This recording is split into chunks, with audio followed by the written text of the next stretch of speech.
Good morning, good morning, good morning. I'm so excited because today we're going to start a new book.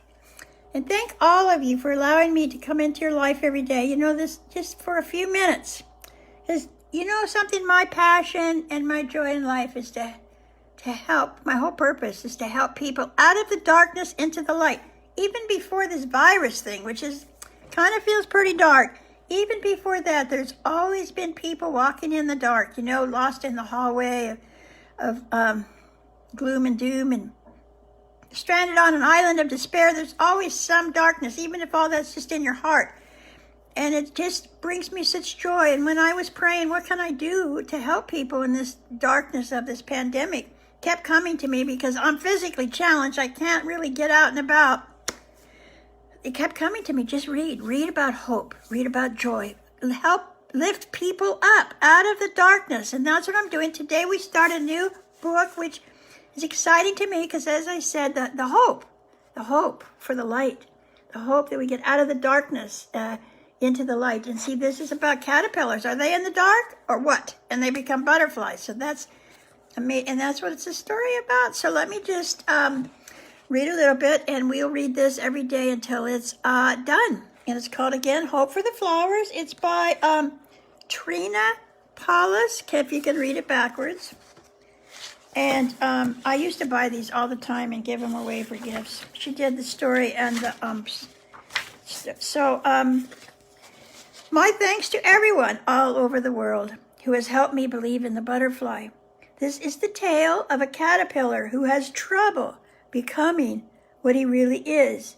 It's like myself, like us. Love, Trina. The more of life, the real revolution. So here we go, chapter 1. Once upon a time, a tiny striped caterpillar burst from the egg, which had been home for so long. "Hello, world," he said. "It sure is bright out here in the sun."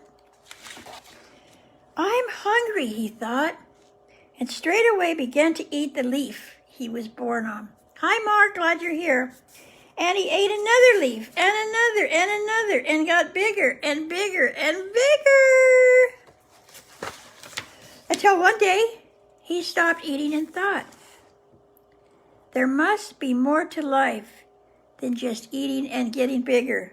Hello, it's getting dull. It's going to get more. So Stripe crawled down from the friendly tree which had shaded and fed him. He was seeking more. Who doesn't identify with that? That's my life story, seeking more. There were all sorts of new things to find: grass and dirt and holes and tiny bugs. Each fascinated him, but nothing satisfied him. Oh, hear that difference? Fascinated and satisfied. Wow.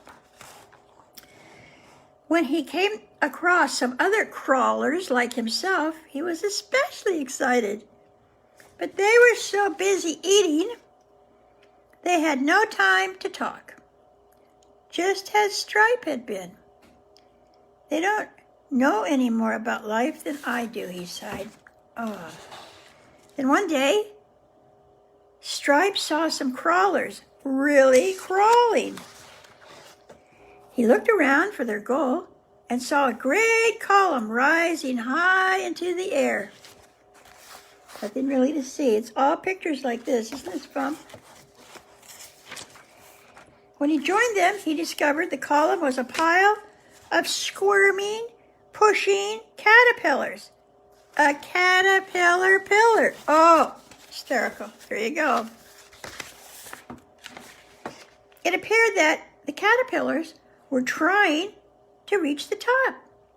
But the top was so lost in the clouds that Stripe had no idea what was there. He felt new excitement, like sap rising in spring. Maybe I'll find what I'm looking for. Full of agitation, Stripe asked a fellow crawler, "Do you know what's happening?" "So, hi, Lynn, we're reading a new book today, Hope for the Flowers. It's awesome." "So do you know what's happening?" he asked the other crawlers.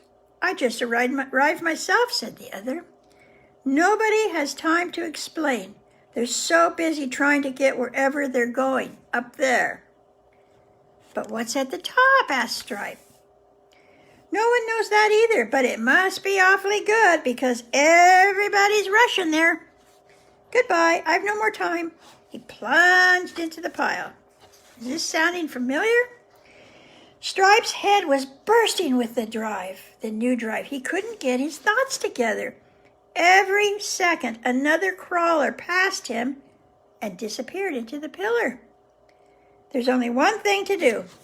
He pushed himself in. Look, there are all the caterpillars scrambling to get to the top, and they don't even know why. Chapter 2. The first moments of the pile were a shock. Stripe was pushed and kicked and stepped on from every direction. It was climb or be climbed.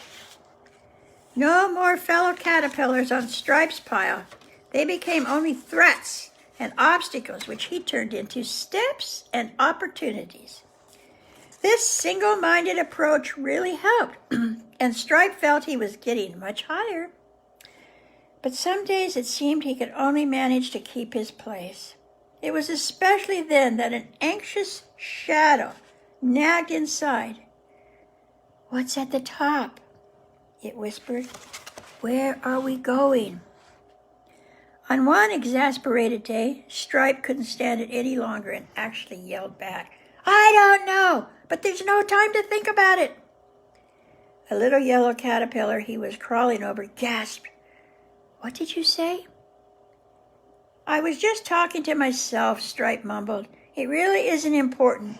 I was just wondering where we're going." "You know," Yellow said, "I was wondering that myself. But since there's no way to find out, I decided it wasn't important." She blushed at how silly this sounded, quickly adding, "No one else seems to worry about where we're going, so it must be good." But she blushed again. "How far are we from the top?" Stripe answered gravely, "Since we're not at the bottom and not at the top, we must be in the middle." "Oh," said Yellow, and they both began climbing again. But now Stripe had a new feeling. He felt bad. He had lost his single-mindedness. "How can I step on someone I've just talked to?" Stripe avoided Yellow as much as possible, but one day there she was, blocking the only way up. "Well, I guess it's you or me," he said, and stepped squarely on her head. Something in the way Yellow looked at him made him feel just awful about himself. Like, no matter what is up there, it just isn't worth it. My time is up, so it's 8 minutes after. And Stripe crawled off Yellow and whispered, "I'm sorry." So we will continue with Hope for the Flowers. And this book brings a lot of hope. It's a very exciting book, actually. I think you'll probably go out and buy it. Thank you for being here.